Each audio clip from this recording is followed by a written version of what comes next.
58వ కీర్తన 3వ వచనం. 58వ కీర్తన 3వ వచనం చదువు. తల్లి కడుపున పుట్టినది మొదలుకొని 58వ కీర్తన 3వ వచనం. తల్లి కడుపున పుట్టినది మొదలుకొని భక్తిహీనులు విపరీతమైనటువంటి బుద్ధి కలిగి ఉండురు. పుట్టిన తోడనే అబద్ధములాడుచు తప్పిపోదురు. వారి విషయము నాగుపాము విషము వంటిది. వింటున్నావా అమ్మా? వింటున్నావాయా? వారి విషయము నాగు పాము లాంటిది. మాంత్రికులు ఎంత నేర్పుగా మంత్రించినను వారి స్వరము వారికి వినపడకున్నట్లుగా చెవి మూసుకున్నట్టు చెవిటి పాము వలె వారు ఉన్నారు. చదివించిన వాక్యంలోన 3-4 రకాలు కనపడుతుంది. ఒకటి, విపరీతమైనటువంటి పాపిష్టి కలిగినటువంటి బుద్ధి. 2, నాగు పాముకున్నటువంటి విషము. 3, మాంత్రికులు ఎంత నేర్పరిగా మంత్రించినా ఆ మాంత్రిక విద్య ఏది పారకున్నట్లుగా. ఈ విషయము, ఈ వాక్యము ఎందుకు చెప్తున్నాడంటే, మరి నీకు నీ ఇంటిలోనే ఎవరు నావు పాము లాంటి విషయం కలిగిన వారు ఉన్నారు? ఎవరు నావు పాము లాంటి విషయమో కలిగి ఉన్నారు? విపరీతమైనటువంటి పాపిష్టి బుద్ధి కలిగిన వారు ఉన్నారు. వారి బుద్ధి వలన, వారి పాపిష్టి బుద్ధి వలన ఇలాగునే జరుగుతుంది. వారి విషయము కక్కడం వలన ఇలాగునే మన బ్రతుకు అనుజారిగా పోతూ ఉంది. వాళ్ళు ఎంత నేర్పరిగా మంత్రించుకొని వస్తున్నారంటే అంత నేర్పరిగా మంత్రించుకొని తీసుకొని వచ్చి పెట్టేస్తున్నారు. మీకు అర్థం కావడం లేదు, అది తెలియడం లేదు. వాళ్ళు ఏం మంత్రించాడు, ఏదో వచ్చింది, అన్ని కింద కూర్చున్నప్పుడు పూస గుచ్చినట్లుగా మాట్లాడుతూ ఉంది.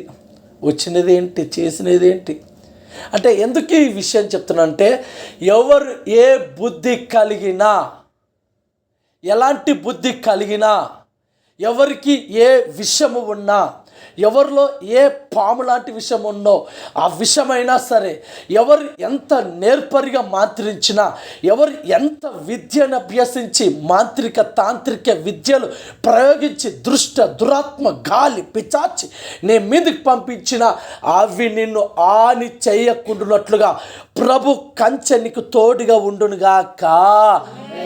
అడగాలి, ప్రభువా నా ఇంట్లో ఎవరు పాపిష్టి బుద్ధి కలిగిన వారు ఉన్నారు? నా చుట్టూ ఎవరు పాపిష్టి బుద్ధి కలిగిన వారు ఉన్నారు? ఎవరు నావు పాము లాంటి విషయం కలిగి ఉన్నవారు? వారు చూడడానికి బాగానే ఉన్నారు, మాట్లాడుతూ చేస్తారు, కానీ లోపట విషయం కక్కుతుంటారు. ఎవరో తెలియకోకుండా మా నిమిత్తం, మా కుటుంబం నిమిత్తం, నా ఇంటి వాళ్ళ, బయట ఇంటి వాళ్ళ ఎవరో మాకు పడకున్నట్లుగా ఎవరు మాంత్రిక విద్యలు చేసుకొని వస్తారు. అవి పారనివ్వద్దు ప్రభువా. అవి పారుతున్నాయి అవి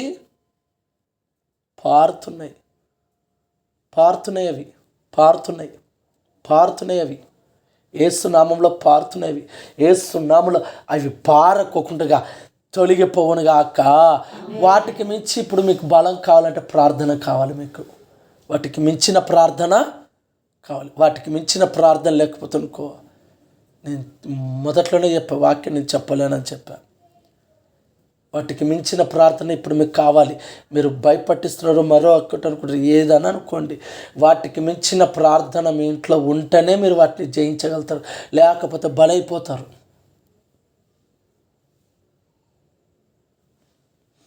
ప్రార్థించండి, ప్రభువా విపరీతమైనటువంటి పాపిష్టి బుద్ధి కలిగిన వారికి ఆ బుద్ధి తీసే. ఎవరో నాగు పాము లాంటి విషయము మా పైన జిమ్ముతున్నారు. ఒకసారి నేను ఒక వీడియో చూసా.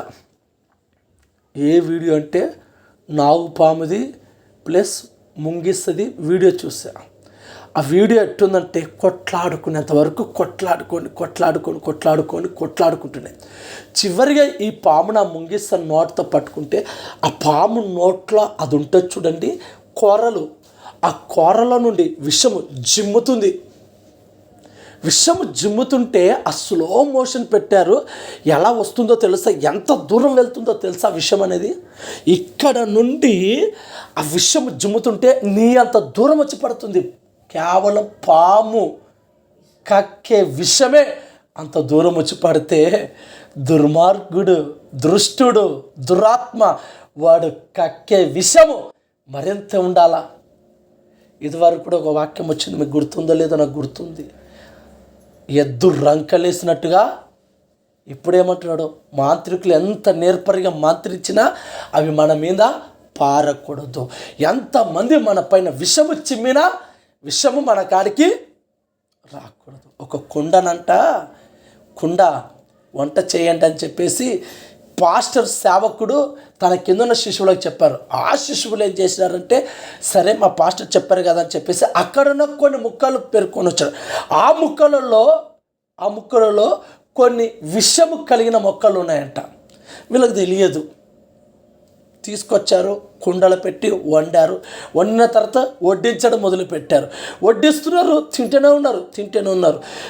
తినగా మొదటగా ఒకరికి ఏమైందంటే విషము ఎక్కేసింది, నురుకెక్కింది. మిగతా వాళ్ళు కూడా వెంటనే సేవకుడు మోకరించి ప్రార్థన చేసి, యేసు నామములో ఈ కుండలో కలిగిన విషము ఎంతమంది తిన్నారో వాళ్ళలో విషము పని చేయకోకుండా ఆగిపోవునుగా అక్క అని అన్నాడు. ఆగిపోయింది. ఇంకా ఆ ఒక్కరితోటే స్టార్ట్.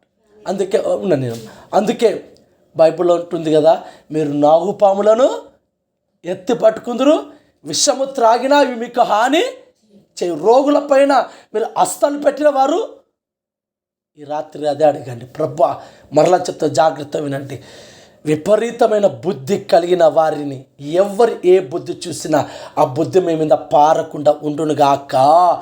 నాగుపాము లాంటి విషము మన మీద కక్కిన, జిమ్మిన, ఏది చేసినా ఆ విషం అనేది మనకి ఎలాంటి హాని కలక్కోకుండా ప్రభు చేత కాపాడబడదుముగాక.